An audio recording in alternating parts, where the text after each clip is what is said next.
تو زوجہ ہنس پڑی, کہنے لگی میں نہ بھی کہوں تو مجھے کہنا تو پڑے گا ہی, کہنا تو میں نے ہے ہی, جو کہ سامنے عمر فاروق ہے, لہذا فرمایا کہہ دیتی ہوں میں نے دیا خزانے کو. حضرت عمر نے جمع کرا لیا. بھائی یہ کیا بات ہے, میرے گھر والے جو مرضی کریں, ان کا معیار زندگی جس طرح کا مرضی ہو.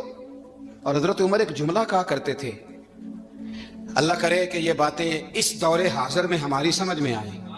حضرت عمر فاروق رضی اللہ تعالیٰ عنہ اپنے بچوں کو فرمایا کرتے تھے کہ بہت آدمی کو بھوک لگی ہو نا, اور پھر اس کی پسند کا کھانا پکا ہو, تو اتنے شوق سے وہ اس کھانے کو دیکھتا ہے نا, فرمایا اس طرح پوری قوم اپنے بادشاہوں کے خاندان کو دیکھتی ہے, اس تیزی کے ساتھ دیکھتے ہیں کہ ان کے گھر میں کیا ہو رہا, ان کا معیار زندگی کیا ہے, ان کا سٹیٹس کیا ہے.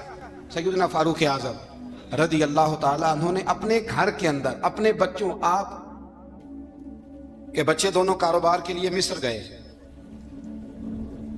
تو وہاں کے گورنر صاحب نے لوگوں سے, ایک بہت بڑا قافلہ گیا مدینے سے مصر تجارت کے لیے, جانتے ہیں نا آج بھی قافلے کئی ملکوں میں, تو یہ گئے تجارت کے لیے. تو حضرت عبداللہ ابن عمر, حضرت عبید اللہ ابن عمر, حضرت عمر کے دونوں بیٹے گئے. جناب عمر فاروق کے بچے جب وہاں پہنچے تو مصر کے گورنر نے نا لوگوں کو تعارف کرایا کہ یہ عمر فاروق کے بیٹے ہیں. یہ حضرت, یہ چودھری کے بیٹے کو کون بتاتا ہے کہ تو چودھری کا بیٹا ہے؟ باہر والے بتاتے ہیں, گھر والے جی. اور سیٹھ صاحب کے بیٹے کو کون بتاتا ہے کہ تو سیٹھ صاحب کا بیٹا ہے؟ اور مالک کو کون بتاتا ہے کہ تو مالک کا بیٹا ہے اور یہ کرایہ دار ہے؟ یہ کون بتاتا ہے؟ یہ سوچ ہم دیتے ہیں بچوں کو. چودھری اور کمی کی سوچ, امیر اور غریب کی سوچ, مالک اور کرایہ دار کی سوچ, گھر کے مالک کی اور کام کرنے والے کی سوچ, یہ ہم دیتے ہیں. یاد رکھنا, یہ ہم دیتے ہیں, یہ ہمارا مزاج ہے, یہ باہر سے نہیں آتی. تو کوئی شہزادہ ہے, تو سیٹھ ہے, تو نواب ہے, یہ سوچ باہر سے نہیں آتی. یہ اماں سوچ دیتی ہے, اماں, یہ ابا سوچ دیتا ہے. اور پھر جب تباہی اترتی ہے تو اس کے ذمہ دار بھی باہر والے نہیں ہوتے, گھر والے ہوتے ہیں, گھر والے. ہمارے بچوں کی طبیعتوں پر زیادہ نقش باہر والوں کا نہیں ہوتا, گھر والوں کا ہوتا ہے. یاد رکھیے گا. حضرت عمر فاروق رضی اللہ, بچے ہیں, شہزادے ہیں, وہ کاروبار کرنے گئے, اور وہاں لوگوں نے بتایا گورنر صاحب نے کہ یہ فاروق اعظم کے بچے امیر المومنین کے. لوگوں نے ان سے زیادہ مال خریدا, تجارت میں زیادہ نفع ہوا. ظاہر ہے کہ وہ آپ کے جو اللہ خیر کرے حکمران ہیں, ان کے کاروبار کتنے ملکوں میں ہیں, کس بنیاد پر ہیں؟ وہ صرف اس بنیاد پر کہ وہ حکمران رہے, ان کے لیے آسان تھا بڑے لوگوں سے تعلقات بنانا. حضرت عمر فاروق رضی اللہ تعالیٰ عنہ کے بچے ڈھیروں مال کما کے جب واپس آئے نا, تو حضرت عمر سے آ کے بچوں نے بطور محبت کا, ابا جی اللہ نے بڑا ہی فضل کیا ہے, بڑا مال کمایا الحمدللہ, یہ دیکھیں کتنا نوازا ہے. تو حضرت عمر کہنے لگے سارے قافلے نے اتنا ہی کمایا ہے, سارے قافلے نے اتنا ہی کمایا ہے؟ کہ حضور نہیں, سارے قافلے نے اتنا نہیں کمایا, سب کو اتنا نہیں ملا. وہ تو وہاں گورنر صاحب نے لوگوں کو تعارف کرایا تھا کہ یہ عمر کے بچے ہیں, تو لوگوں نے پھر ہم سے بڑا ہی خریدا. تو حضرت عمر فرمانے لگے ٹھیک ہو گیا, میں بات سمجھ گیا, اس طرح کرو, جو تمہاری اصل زر تھی نا, جو راز تھی, وہ رکھ لو, اور باقی سارا مال مال خزانہ میں جمع کرا دو. اس لیے کہ یہ تم نے تجارت نہیں کی, یہ تم نے اپنے باپ کا نام بیچا ہے, یہ تم نے امیر المومنین کے بیٹے ہونے کا فائدہ اٹھایا ہے. فرمایا یہ تمہارا نہیں حق, یہ مسلمانوں کا ہے. اس لیے کہ یہ مال تم نے محنت سے نہیں کمایا, یہ باپ کی کرسی کا فائدہ اٹھایا ہے. اور فرمایا اگر تم نے مال جمع نہ کرایا تو میں مال بھی لے لوں گا زبردستی, اور کوڑے بھی ماروں گا, ڈبل سزا دوں گا. مرضی سے جمع کراؤ گے تو کوڑوں سے بچ جاؤ گے. بڑے بیٹے نے تو جمع کرا دیا, تو چھوٹا تھوڑا پریشان ہوا. تو حضرت عبداللہ ابن عمر چھوٹے کا ماتھا چوم کے کہنے لگے بیٹے چپ کر کے جمع کرا, یہاں بھی فخر کر کے ہم عمر کے بیٹے ہیں, اور قیامت میں بھی فخر کریں گے کہ ہم فاروق اعظم کے بیٹے ہیں. حضرت عمر فاروق رضی اللہ تعالیٰ عنہ کے بارے میں امام ابن جوزی نے لکھا ہے کہ رات کو نا گھر کے اندر بیٹھے بیٹھے اچانک رو پڑے حضرت عمر. 62 سال عمر ہے, خلافت کے آخری ایام چل رہے, تو رو پڑے ایسے ہی گھر میں بلا وجہ. آپ کی اہلیہ نے, زوجہ نے بیٹے کو اٹھایا, فرمایا پتہ کرو تمہارے باپ کو کیا مسئلہ ہے, کہیں کوئی تکلیف تو نہیں, درد تو نہیں, صاحبزادے آئے. ابا جی کیا بات ہے؟ فرمایا اماں کو بلاؤ. سب لوگ جمع ہو گئے. تو جناب عمر فاروق رضی اللہ تعالیٰ عنہ فرمانے لگے کہ بیٹھو میرے ارد گرد. سب بیٹھ گئے. تو فرمانے لگے آج جب میں مسجد سے نکلا تھا تو میرے نبی پاک کے سچے سے آبا, سچے رسول کے سچے سے آبا, حضور کے سچے غلام یہ کہہ رہے تھے کہ عمر بڑا ہی اچھا ہے, عدل والا ہے, انصاف والا ہے. تو ابا جی اس میں رونے والی کیا بات ہے؟ تو فرمانے لگے ڈر یہ لگتا ہے کہ باہر تو میں اچھا تھا, کہیں گھر میں تو نہیں کوتاہیاں کرتا رہا,